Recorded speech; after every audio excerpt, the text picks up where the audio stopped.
ప్రవేశపెట్టిన బడ్జెట్ ప్రజల ఆశల మీద నీళ్లు చల్లేదిగా ఉంది.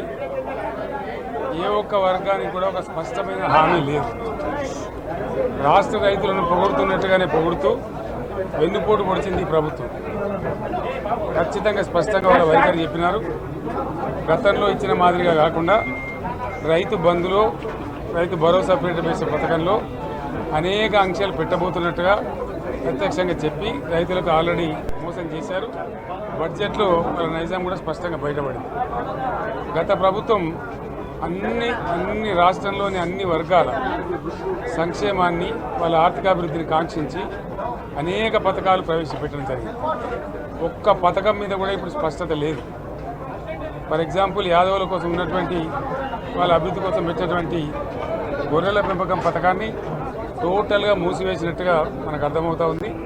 ఇప్పటికే యాదవ సోదరులు చెల్లించిన డిపాజిట్లు కూడా తిరిగి వాపసు తీసుకునే ప్రభుత్వం ఎక్కడ కూడా లేదు. అత్యంత అడుగు వర్గాలు అని డబ్బా కొట్టినట్టు కొడుతూనే వాళ్ళు గొంతు కోసింది ప్రభుత్వం. దళిత వర్గాల కోసం గళితంలో ప్రవేశపెట్టిన విప్లవాత్మకమైనటువంటి దళిత బంధు పథకాన్ని ప్రస్తావన కూడా లేదు. ఇది చాలా దురదృష్టకరం. దళిత సమాజం పట్ల వీళ్ళకు ఉన్నటువంటి నిర్లక్ష్యానికి, వాళ్ళ ఫ్యూడల్ విధానానికి ఇంతకన్నా గొప్ప నిదర్శనం కూడా అవసరం లేదు. అదేవిధంగా మత్స్యకారులకు ఆ భరోసా లేదు. ఎవరికి కూడా చెప్పుకోదగ్గ భరోసా లేదు. ఇందులో విశేషం హైలైట్ ఏంటంటే ఆర్థిక మంత్రి ప్రతి మాటను ఒత్తి ఆ డబ్బు వచ్చినప్పుడు అదేందో పెద్ద మహాప్రపంచ విజయంలాగా ఒత్తి చెప్పడం తప్ప కొత్తది ఏమి లేదు. ఒత్తి పలుకులు పలకడం తప్ప కొత్తగా చెప్పింది ఏమి లేదు. ఏ ఒక కొత్త సంక్షేమ పథకం కానీ ఏది కూడా లేదు. మహిళల పట్ల కూడా చాలా స్పష్టంగా చెప్పాల్సిన అవసరం ఉండే. కానీ వాళ్ళు మేము 1,00,000 కోట్లు ఇస్తాం అన్ని రుణాలు, ఆ రుణాలు వీలేదో ఇస్తున్నట్టుగా అది ఆల్రెడీ ఉన్న స్కీమే, నథింగ్ న్యూ అబౌట్ ఇట్, ఏమి లేదు. వెరసి ఇష్యూ యాజ్ ఎ హోల్.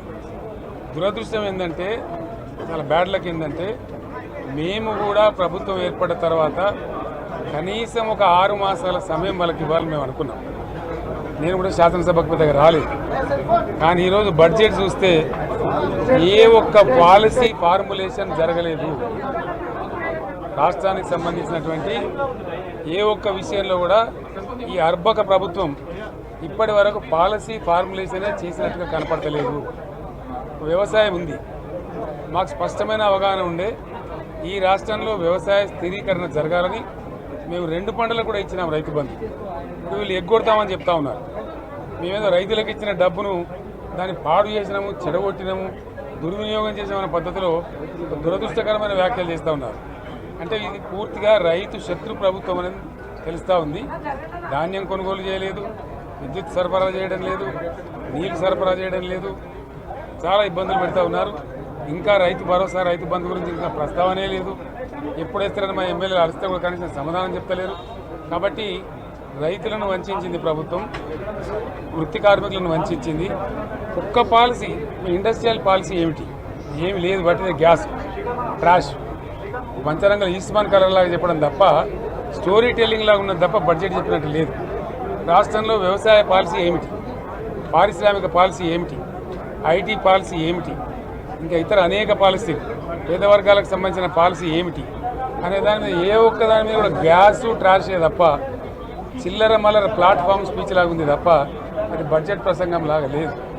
రాజకీయ సభలలో చెప్పినట్టుంది తప్ప ఏ ఒక్క పాలసీని కూడా నిర్దిష్టంగా ఈ పనిని మేము ఎట్లా సాధిస్తాం, మా గోల్స్ ఇవి, మా టార్గెట్స్ ఇవి అనే పద్ధతి కానీ పద్దు కానీ లేదు. ఇది పేదల బడ్జెట్ కాదు, రైతుల బడ్జెట్ కాదు, యువల బడ్జెట్. విశ్లేషణలో రేపు మీకు తెలుస్తుంది. భవిష్యత్తులో బ్రహ్మాండంగా మేము దీన్నంతా కూడా చీల్చి చెండాడబోతాం.